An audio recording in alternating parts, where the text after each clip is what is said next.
nafa'ana bihi wa bi ulumihi fid dunya amin ya rabbal alamin.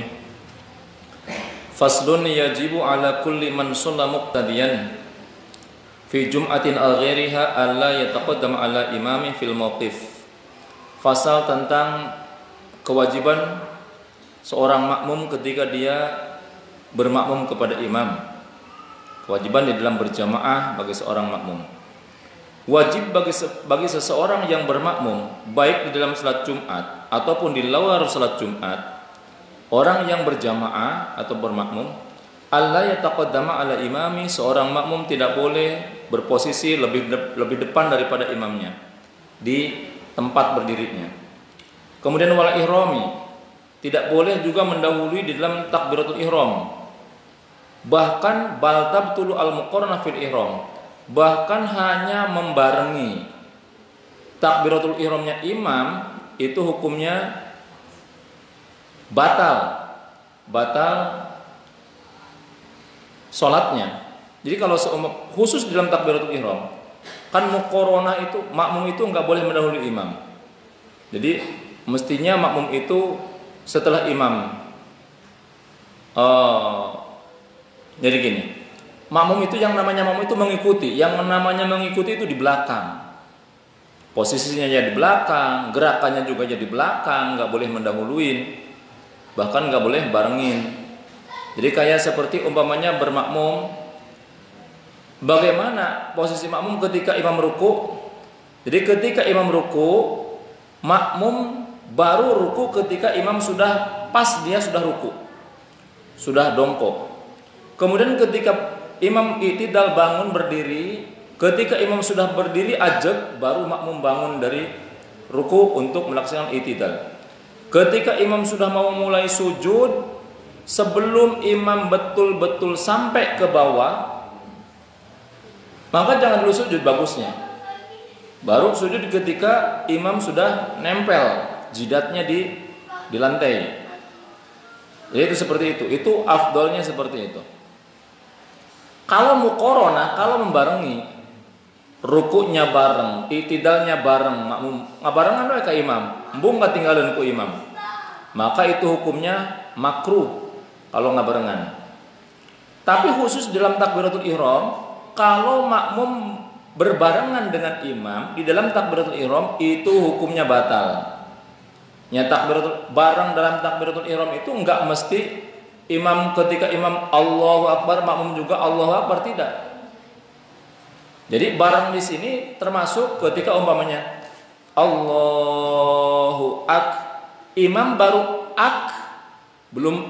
belum makmum sudah Allahu Akbar. Jadi imam baru mau mengucapkan akbar, makmum sudah mengucapkan hamzahnya lafaz Allah. Makmum sudah mengucapkan itu dianggap bareng. Jadi makmum itu enggak boleh takbiratul ihram kecuali imam sudah betul-betul selesai bertakbiratul ihram, mengucapkan ra dari lafaz akbar. Makanya kalau makmum ngabarengan imam dalam takbiratul ihram, maka itu hukumnya batal. Tabtul al-muqarrana fil ihram wa tukrahu fi ghairihi. Di selain takbiratul ihram itu hukumnya makruh, kecuali di dalam membaca amin. Kalau dalam membaca amin itu hukumnya sunnah. Membaca amin makmum berbarengan dengan imam dalam membaca amin itu hukumnya sunnah.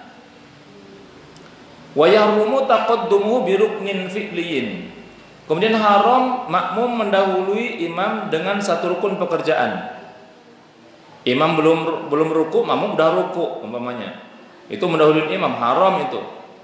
Wa tabtulu bi ruknaini, bahkan batal kalau makmum mendahului imam dengan dua rukun.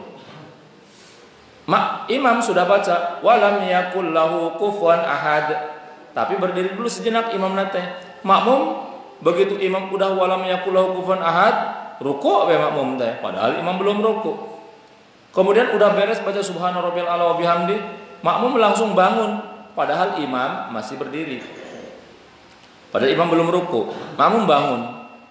Nah, maka berarti si makmum ini kemudian begitu imam baru mau rukun, si makmum udah mau sujud. Maka itu berarti makmum mendahului imam dengan dua rukun, batal itu hukumnya. Wa kadza at-ta'khur bihima. Begitu juga melambatkan daripada imam dengan 2 rukun tanpa ada udzur, maka itu juga hukumnya batal. Wa bi aktsara min salasati arkanin tawilatin lahu. Kemudian dan juga wa bi aktsara min salasati arkanin tawilah. Makmum mandirikeun ka imam, mandirian imam, jadi dilambatkan salatnya makmum sampai tertinggal 3 rukun yang panjang, maka itu si makmum hukumnya batal. Wa ayya'lama bintiqalati imami. Kemudian di antara syaratnya makmum yang kedua adalah makmum harus mengetahui gerak-gerik imam. Intiqal itu berpindah dari satu posisi ke posisi yang lain. Berpindah dari satu posisi ke posisi yang lain itu intiqal. Makanya takbir itu ada 2. Ada takbiratul ihram, ada takbir intiqal. Kalau takbiratul ihram itu takbir yang pertama itu, yaitu takbir yang mengharamkan sesuatu yang tadinya halal. Sebelum makan, sebelum sholat, sebelum takbiratul ihram, makan itu halal. Sebelum takbiratul ihram, minum itu halal. Sebelum takbiratul ihram, jajan itu boleh. Tapi begitu sudah takbiratul ihram, maka nggak boleh jajan, nggak boleh makan, nggak boleh minum, nggak boleh bicara, nggak boleh ngobrol, nggak boleh luak liuk, nggak boleh gerak-gerak, nggak boleh pepeletekan, peletek, nggak boleh. Itu ketika sudah takbiratul ihram. Nah, makanya takbir yang pertama itu namanya takbiratul ihram. Kemudian ada takbir intiqal. Intiqal itu perpindahan gerakan. Seperti dari berdiri mau ruku namanya takbiratul ihram. Kemudian dari i'tidal ke sujud itu takbiratul intiqal, takbir intiqal. Dari sujud ke duduk takbir intiqal, dari duduk ke sujud takbir intiqal, dari sujud ke berdiri juga takbir intiqal. Intiqal perpindahan. Jadi takbir intiqal itu takbir yang perpindahan dari satu posisi ke posisi yang lain. Jadi makmum harus mengetahui perpindahan daripada si imam ini. Jadi gerak-gerik imam itu harus tahu makmum. Nah, liyatamakkana min mutaba'atihi, supaya makmum ya memungkinkan untuk mengikuti imam. Biru yatin lahu, makmum mengetahui bergerakan imam itu dengan cara melihat langsung. Bisa dengan cara melihat langsung atau melihat sebagian saf yang berada di depannya. Kalau seumpamanya seperti di sini, makmum di belakang kan bisa langsung melihat kepada imam. Umpama barisan safnya itu panjang, kemudian imamnya enggak pakai pik, marmana ada puri tundu.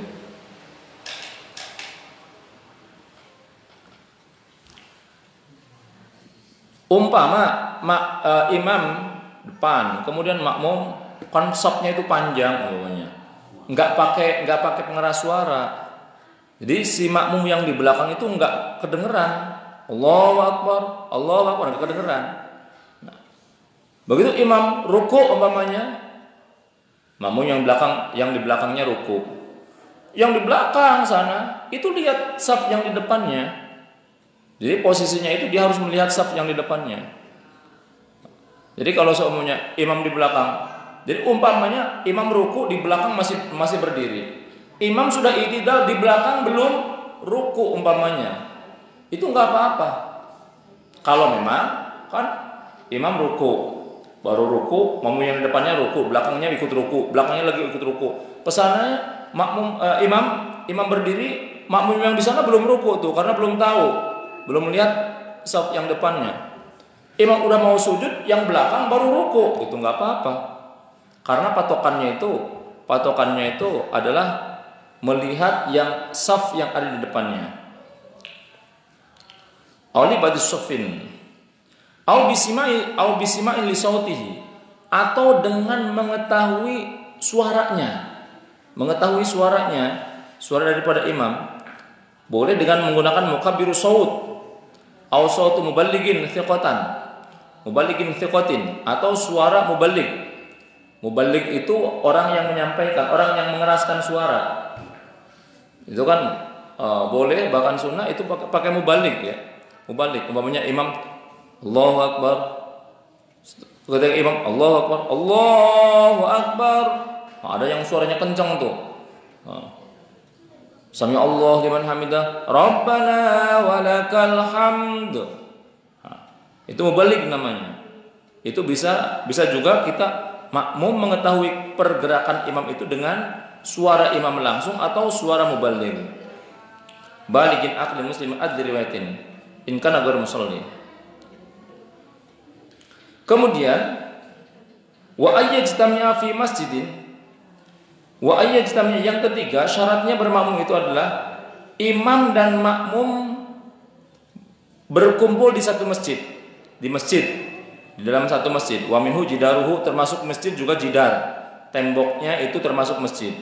Wa ruhbatuhu, emperannya itu juga termasuk masjid. Wa ruhbatuhu hiya hahuna ma kharaja anhu lakin hujira li ajli illam yu'lam qawlu syari'an qabla dzalik. Kalau sholat di masjid, kalau makmum dan imam sholat di masjid, maka itu tidak dibatasi jaraknya mau berapapun, itu enggak masalah. Umpama dari makmum ke imam, ya kapotong di sini karena banyak material, umpamanya jauh, makmumnya di belakang gitu. Tapi imam di depan, jaraknya itu ada sampai 1 kilo umpamanya antara imam dengan makmum. Tapi makmum tahu gerak-gerik imam dengan mendengar suaranya. Nah, itu enggak apa-apa kalau masih di dalam masjid dua-duanya. Au 300 dhiro'in, atau 300 hasta. 300 dhiro ya sekitar 150 meter.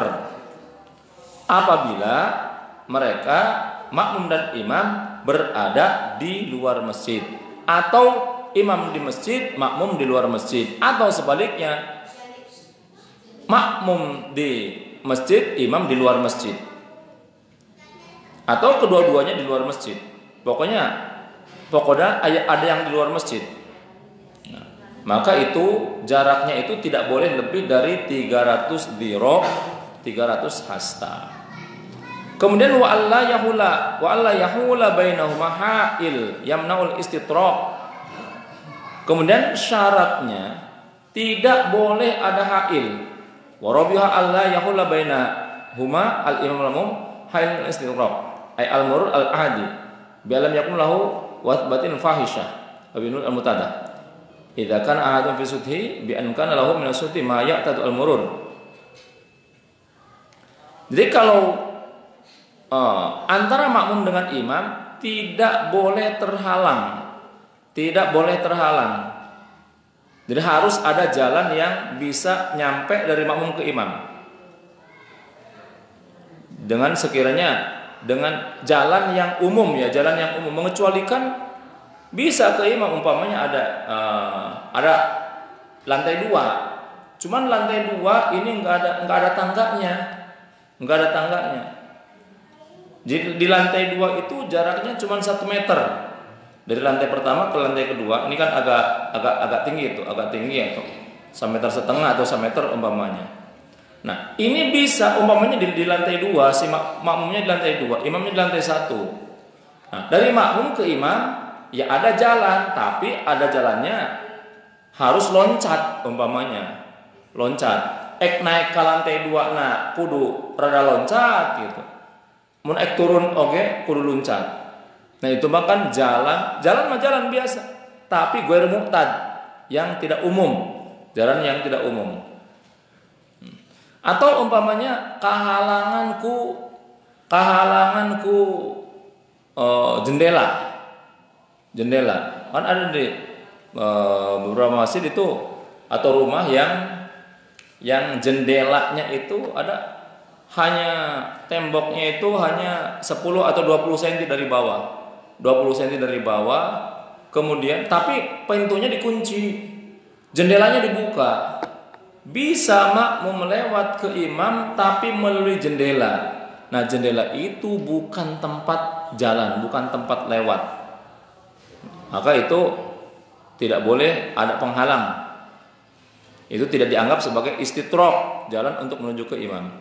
Kemudian yang kelima, wa ayyatawaffaqu nadmu salataihima. Syarat bermakmum itu adalah harus cocok bentuk sholatnya imam dan makmum. Jadi antara imam dengan makmum, sholatnya itu harus cocok. Cocok di dalam apa? Di dalam perbuatan fil af'ali dhahira, dalam perbuatan dhahir. Wa ini ikhtalafa adadan, walaupun beda hitungan rakaatnya. Hitungan rakaatnya beda, tapi bentuk sholatnya sama. Umpama ada orang yang imam lagi sholatnya sholat maghrib umpamanya.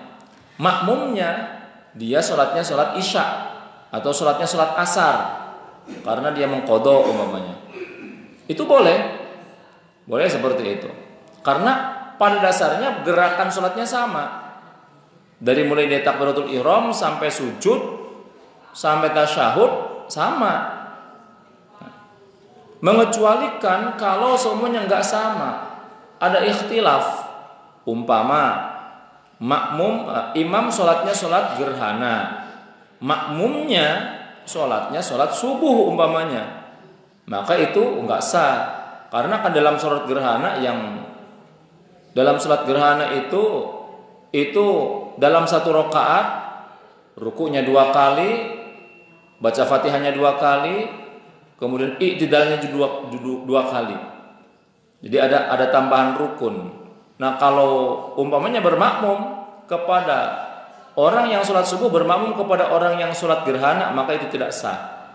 Atau bermakmum kepada orang yang sholat mayit, itu juga nggak sah. Karena di dalam sholat mayit itu tidak ada ruku, tidak ada sujud. Wa alla yatakhalafa fi sunnatin tafhusul mukhalafah fiha. Kemudian makmum tidak boleh menyelisihi kepada imam di dalam kesunatan yang dianggap jelek menyelisihinya. Contoh kesunahan yang dianggap jelek menyelisihinya.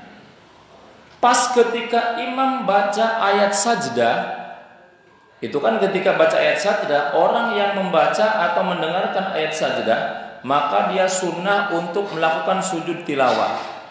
Umpama imamnya enggak sujud tilawah, pas baca ayat sajdah imam enggak baca sujud tilawah, tapi makmumnya sujud tilawah. Atau begitu baca ayat sajdah imam sujud tilawah, makmumnya enggak sujud tilawah, maka itu batal hukumnya. Ini kadang-kadang kalau enggak tahu, ini kadang-kadang banyak yang terjadi. Kayak orang yang kemarin itu yang di Madinah itu, pas di Madinah pas sholat subuh itu kan biasa baca pas ayat sajdah, imam sujud. Begitu imam sujud, Allahu Akbar, makmum yang di belakang nyangkanya imam itu ruku, maka mereka ruku. Begitu ruku, kemudian imam bangun, Allahu Akbar, imam meneruskan bacaannya lagi. Nah, makmum bingung. Oh, tadi teh berarti berarti sujud gitu. Nah, kalau seperti itu karena ketidaktahuan itu nggak batal kalau seperti tadi, karena nggak ada unsur kesengajaan. Ini mah sengaja umpamanya imamnya tahu imamnya itu sujud tilawah, makmumnya enggak, atau imamnya tidak sujud tilawah, makmumnya kok sok-sokan kemudian sujud tilawah, maka batal kalau seperti itu. Mengecualikan sunnah, menyelisihi sunnah yang tidak dianggap jelek. Nah, contohnya lagi sunnah yang dianggap jelek untuk menyelisihinya, umpama pas rakaat kedua Pas rakaat kedua imamnya lupa enggak tasyahud awal. Tasyahud awal kan sunnah. Imamnya lupa enggak tasyahud awal, dia langsung berdiri untuk melaksanakan rakaat yang ketiga. Makmum karena ieu rakaat anu kadua, makmum kemudian dia langsung duduk tasyahud awal. Imam tidak tasyahud awal, makmum tasyahud awal dulu, maka ini hukumnya batal. Walaupun imamnya salah, salahnya kan enggak meninggalkan rukun, jadi tidak sampai membatalkan.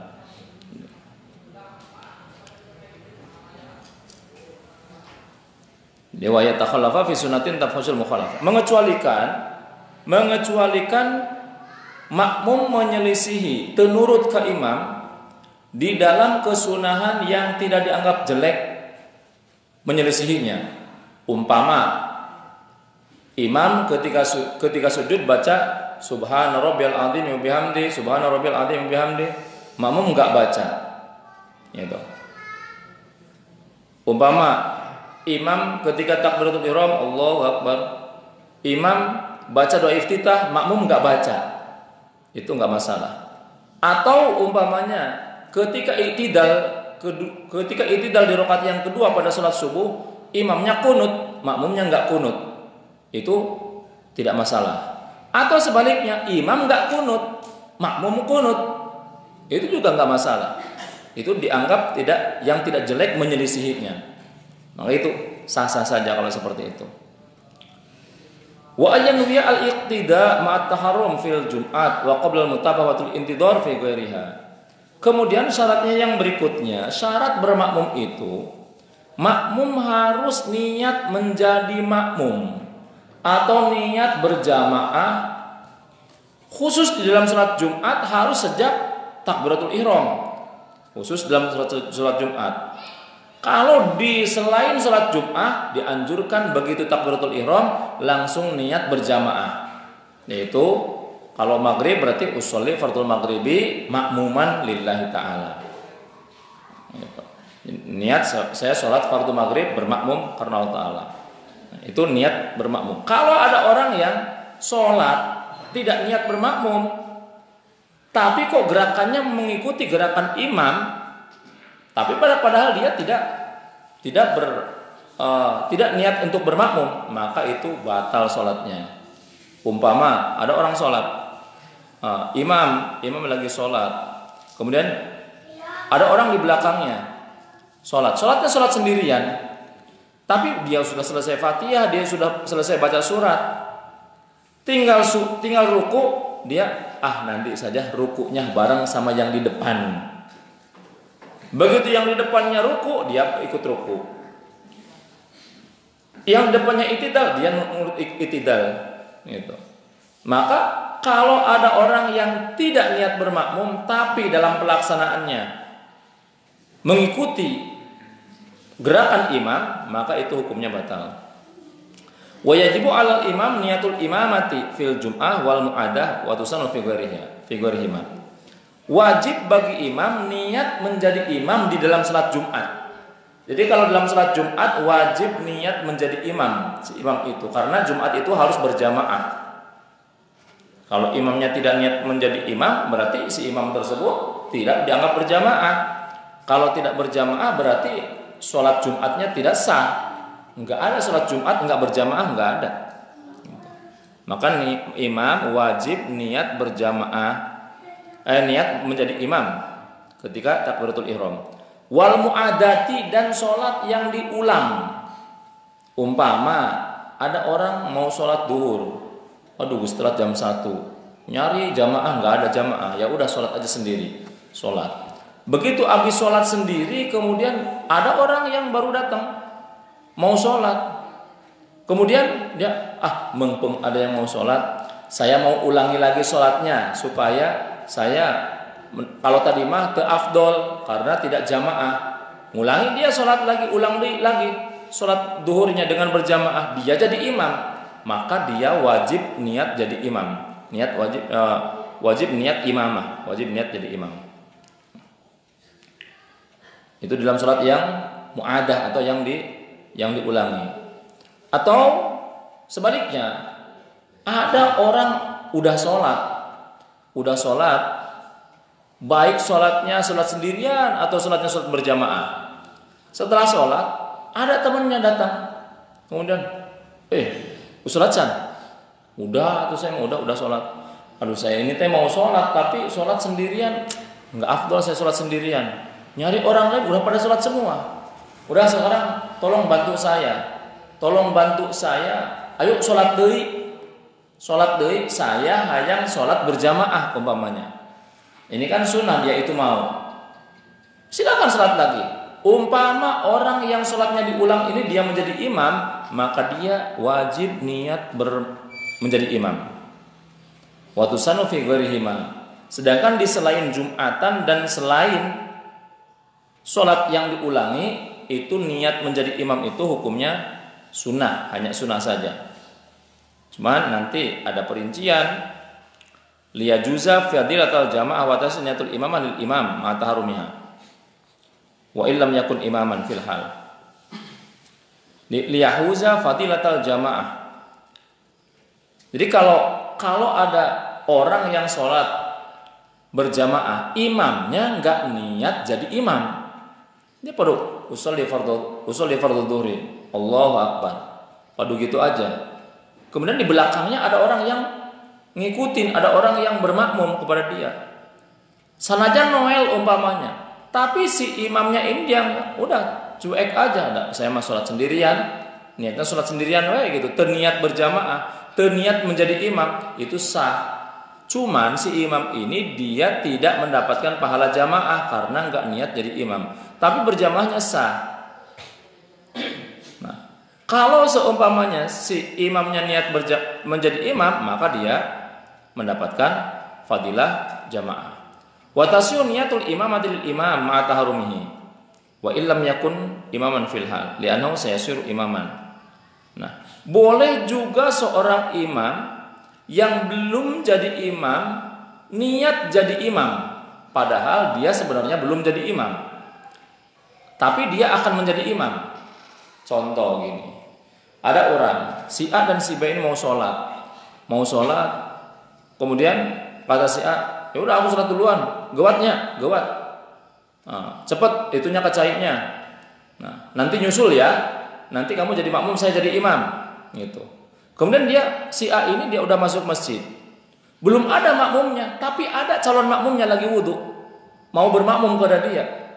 Maka ketika dia takbiratul ihram walaupun sedang sendirian, usolli fardhu dhuhri arba rakaat mustaqbil ka'bati, adaan imaman lillahi ta'ala, Allahu akbar. Ketika Allahu akbar usolli fardhu dhuhri imaman lillahi ta'ala, padahal makmumnya belum ada, itu boleh. Kalau memang dia yakin bakal ada orang yang bermakmum kepada dia.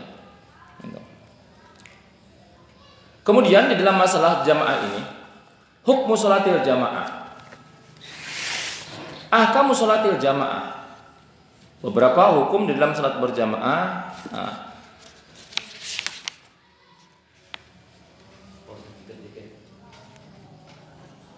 Apa? Atau mami kita ketinggalan sholat duhurnya, ada orang yang sedang ba'diyah duhur, kita baru datang, terus supaya berjamaah kita ikuti, bagaimana tuh? Dia baru kita tahu dia itu sholat ba'diyah. Tidak tahu karena tidak tahu. Mau berjamaah gitu. Bagaimana tuh? Nah, kalau ada orang yang sedang sholat kemudian kita mau sholat duhur umpamanya, kita nggak tahu dia ba'diyah apa sholat fardu, silakan bermakmum, kecuali kita tahu bahwa dia itu sholat sunnah. Nah, makanya sebaiknya enggak bermakmum kepada yang sholat sunnah. Tapi kalaupun bermakmum kepada orang yang sholat sunnah, maka itu hukumnya sah hukumnya. Makanya di sini hukum sholat jamaah itu ada 7. Hukum sholat jamaah ada 7. Yang pertama fardu ain. Fardu ain yaitu di dalam sholat Jumat. Di dalam sholat Jumat itu hukumnya wajib niat berjamaah. Yang kedua fardu kifayah. Fil maktubat ala rijal al ahrar. Di dalam sholat wajib atau sholat fardu bagi laki-laki yang merdeka yang mukim, maka dia hukumnya wajib atau fardu kifayah untuk melaksanakan sholat berjamaah.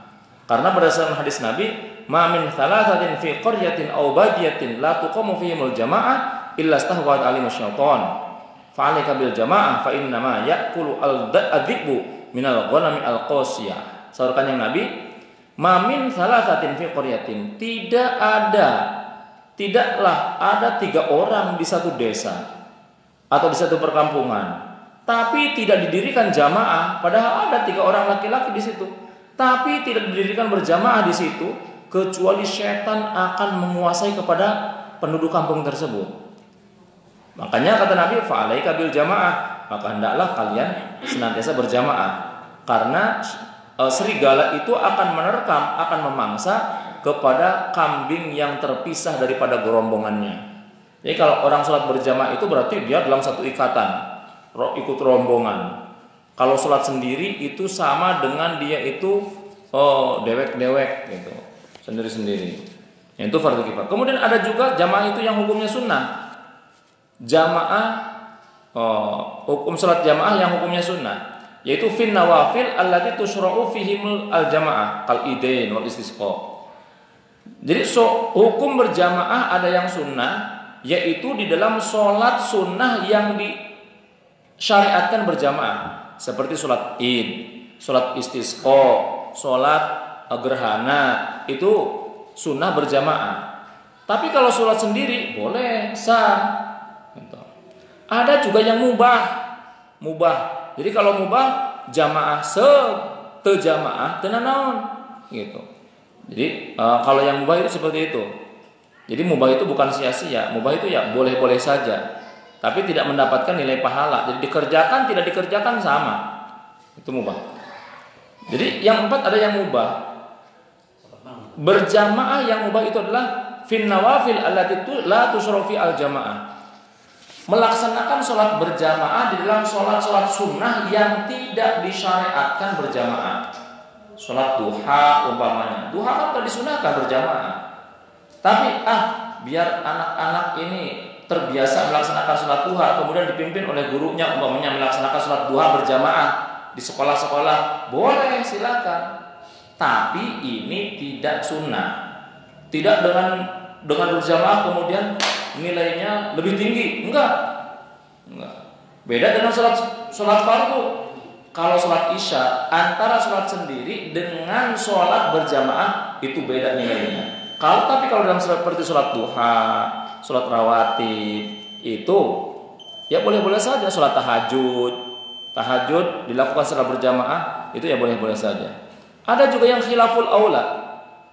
Khilaful aula itu artinya menyelisih keutamaan, menyelisih yang lebih utama. Contoh, idza kanat sholatul imam adaan wal makmum qada. Begitu. Ketika imamnya sholat ada, makmumnya sholat qada, maka itu hukumnya khilaful aula. Sebaiknya enggak bermakmum. Ya, umpamanya ada orang yang punya qadaanan sholat asar.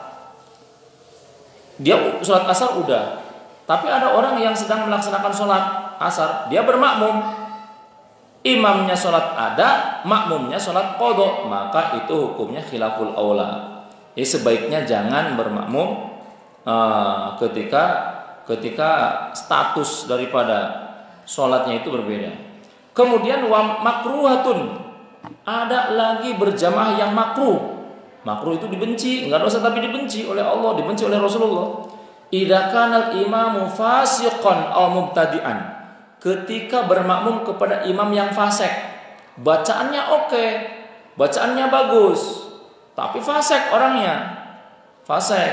Kadang-kadang fasik itu orang yang irtikabul kabiro, orang yang berani melakukan dosa besar. Umpamanya masih doyan mabuk, atau masih mau melakukan dosa-dosa yang besar, masih senang judi umpamanya, masih doyan judi, itu kan fasik. Tapi pintar dia, bacaannya bagus, bermakmum kepada orang yang seperti itu hukumnya makruh. Ada juga yang haram tapi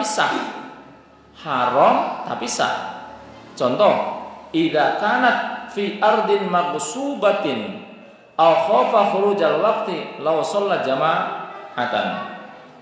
Hukumnya haram tapi sah ketika sholat berjamaah di tanah yang gosok.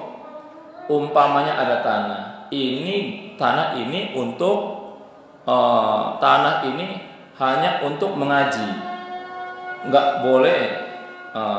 Umpama ada rumah orang, tiba-tiba mau sholat, kita mau sholat, masuk aja di rumah orang tanpa permisi, tanpa minta izin, masuk ke rumah orang. Di dalam rumah itu kan ada musolanya.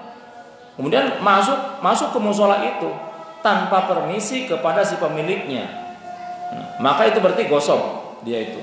Maka haram menggunakan musola itu, musola orang lain, musola yang ada di dalam rumah orang lain tanpa seizin dari pemiliknya, itu haram. Kok berjamaah di situnya, maka itu hukumnya haram tapi sah. Haramnya dari sisi bukan dari sisi sholatnya, tapi haramnya dari sisi dia menggunakan tanah orang lain tanpa seizin daripada pemiliknya.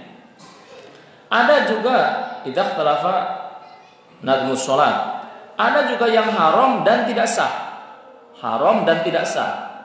Contohnya seperti ikhtilaf, berselisih antara dua sholat tersebut.